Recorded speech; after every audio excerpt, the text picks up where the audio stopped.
done a lot this week. Spent a lot of time with people who we haven't seen in a while and people who have really reminded us that we are definitely on the right path. They also let us try something new.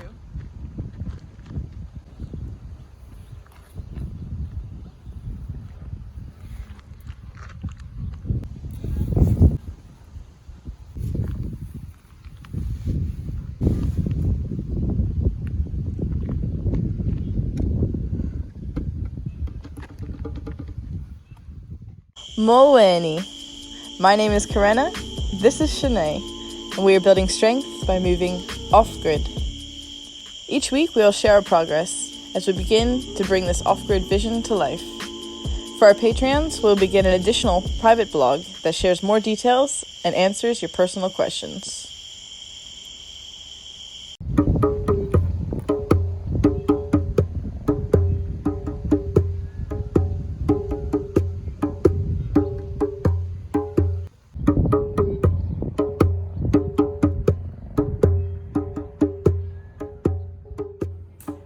Good afternoon, friends.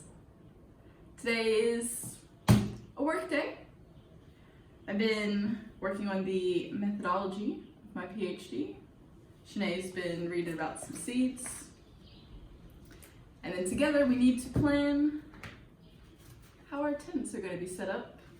This is the deck, and we have some stuff in storage up in Port Elizabeth, with our couches and some furniture, and our hope is to get everything that's there, which is the stuff from our old house, into the 2 small tents, so we can set up our homestead, close the storage units, because our budget ain't got room for that. It's been a nice change of environment in some ways to get back into this, and when we're on the land, I'll be writing my dissertation in a bush, and I cannot wait. We like to do things differently. I think this is a good example of maybe how that all started, because when I first moved to South Africa, I was in the house with a bunch of international students, all of which were doing postgrad work of some sorts. Most of them were doing their PhD at the time. I was doing my master's, and it was good for me to see the processes they went through and, kind of how I would like to see myself doing that. A lot of research is done a certain way, and yeah, the idea is to take that a bit further, but there's still always limits, and I like to push the limits. I think that's something that I admired about Bryson, and something I will only amplify moving forward. So, my PhD is a bit different in that we're using a human-centered design approach to complete the project, which means that it's not the researcher who's creating the toolkit, it's being created with people who would actually use it.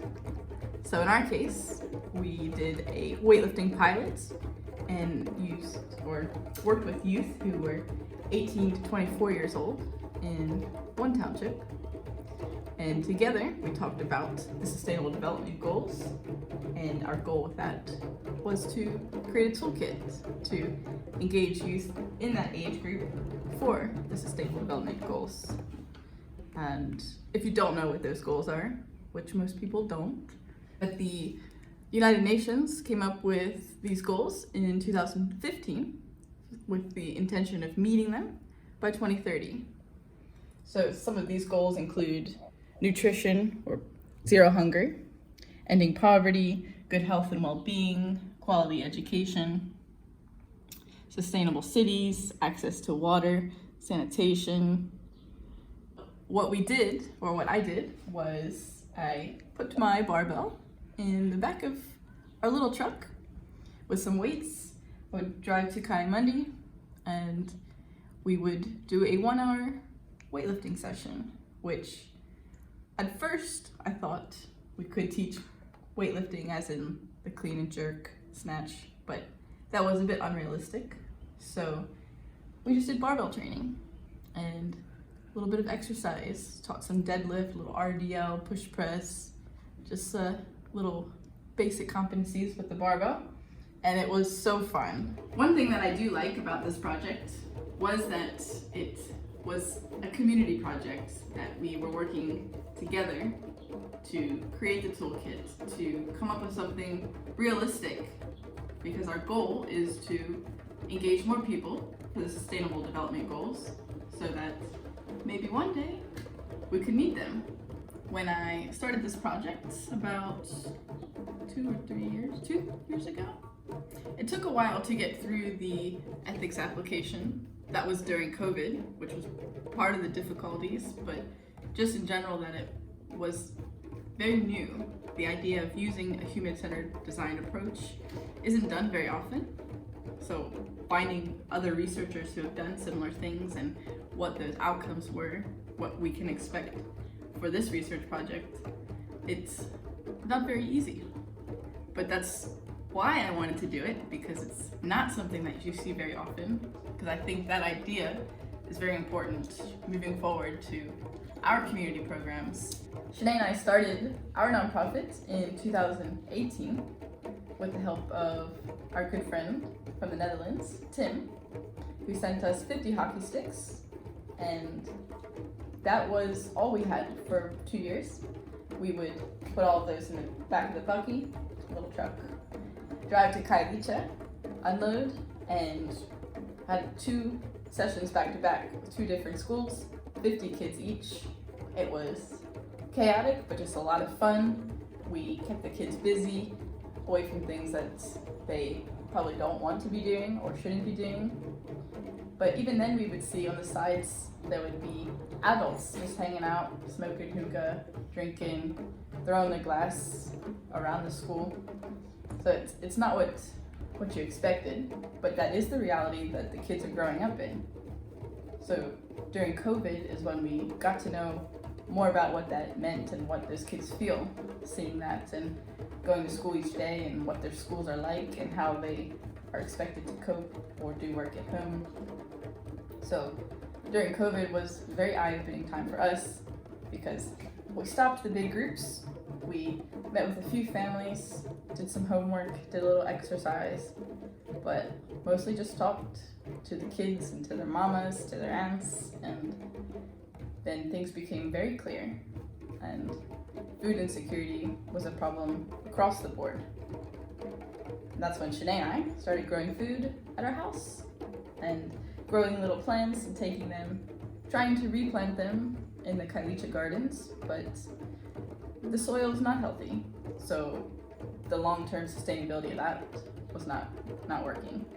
And also buying food outright and giving it to people isn't working, which is also a traditional approach to nonprofits, is to just give and see what happens. Yeah, but it doesn't address the root cause, and it doesn't empower anybody to feel good about themselves or to be part of the solution. So Shanae and I really want to keep that in mind moving forward and focus on what it is like in reality and what we can and should be doing together, not just doing something for someone because you think that's what they want or should have, but really getting involved and working directly with the people who experience these problems. And even more so since we've been back, we've been meeting with some of our friends who have really, really motivated us and reminded us that we are on the right track and we are doing what we're supposed to be doing. And hearing some of their stories about what it's been like this past year is really what I expected, but it's also disappointing in many ways, because some of the programs that we've been involved with have changed over the years after they've grown, and then once they get to a point where they're bringing in investments from larger companies and stuff, the opinions and the reality on the ground level just matters less and less. And that was very disappointing to see before COVID, before we went back to America, I remember sitting in some of the meetings there, and there would be like the tutors and people who worked in the program full time. I was there 2 days a week, but I also went because I was curious. And then there would be other people who I didn't really know that well, but they were part of the trustees or part of something in that line, hired to do testing or hired to build nonprofits, but they were the only ones talking.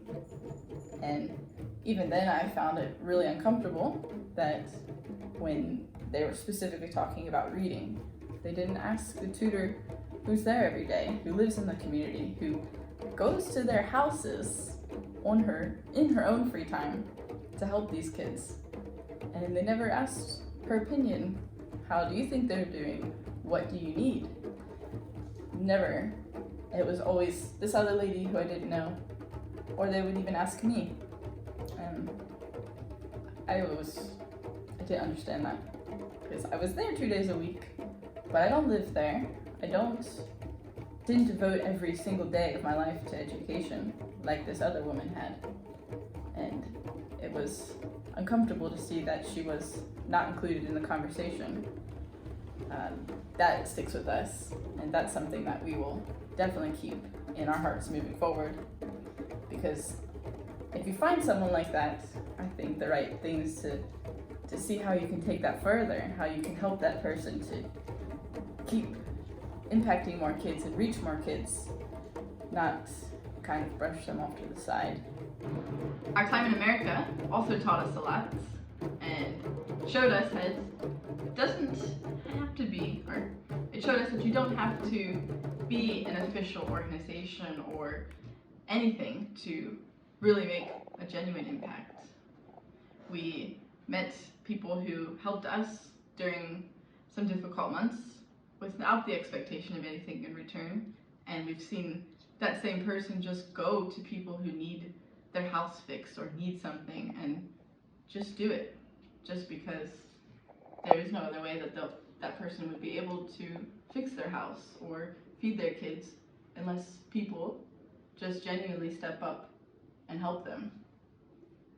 That inspired us a lot and really motivated us thinking about our garden and how we would want that to work, and being able to grow food with people, having people come to the farm and learn, practice, and as work reward, taking some food with them and bringing the compost back, as that will be the payment that we need to continue healing the soil so that we can create more gardens at other people's houses, at the schools. But we realized that we don't have to have everything officially official to do something that matters. And our experience registering the nonprofit in South Africa was fine. In America, it was a disaster. And we definitely wasted about $1,000, if we're being realistic, with the registration of the business and then the name thing and then the actual 501c3. It is about $1,000, and we did one thing wrong with the business registration and just closed it all down.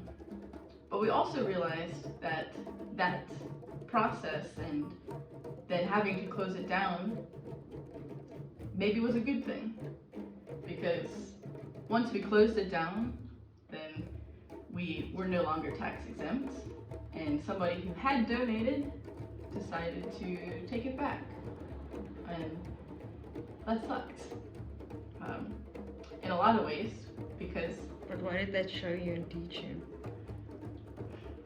it showed us that the way we're doing things really is messed up. If people are donating for that reason, then they're more so donating to maintain their own status. They'll give you enough so that they get something out of it.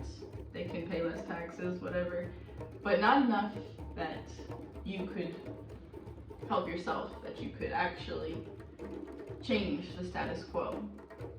And that was pretty eye-opening, maybe very disappointing, but I think like Bryson would do. We need to do things our own way. I don't know what that means moving forward, but for now, we will not be registering anything in America. We'll just leave that. But in South Africa, there are no fees to register, and we had already registered Ren Hockey 2018. So now we're in the process of changing the name and officially registering Ren Off Grid in South Africa. So what that means for people who are donating in America, maybe you don't get a tax exemption, but if that is the only reason you're interested, then maybe go somewhere else. We've been very motivated by people who are just doing things because it's good, because it's the right thing to do. And that's hopefully the example we want to set and we do set. And whatever that may mean moving forward, we would love if you were part of it. On Bryson's birthday, February 26th, we will be officially breaking ground on the Enough Garden. And my birthday. It's my birthday too, the 26th. So both ours. They're both Pisces, which means they like to push the buttons and ruffle feathers, whatever you want to call it. But we're gonna do things our way. Shanae and I are very lucky that we were able to save enough money to get the tools that we need and start. But we know that it's not going to continue unless we find a way to sustain it. So our goal is to have 100 squares sponsored by February 26th. And the cost of that is $44 per square. It's a square meter. That gives us everything we need to transform the soil. That's 795 Rand for my South African friends. That money is what we need to buy the materials, the tiller, the seeds, the composting, the little small tools, wheelbarrows, all those things, which we don't have everything yet, but we do have the basics. But to keep this project going and to grow more gardens, we'll need support. When you support the Enough Garden, you receive a certificate of appreciation with your square number, and then every month, on the 26th or around there, you'll receive an update on exactly what we're doing with your square. So for the first few months, you can expect that we're marking it off, we're tilling the soil, putting some nutrients in. Hopefully around month 9, we'll be planting. Month 12, we'll be eating. Thanks to you. Now we're off to try something new and to do something that will probably improve our videos tremendously.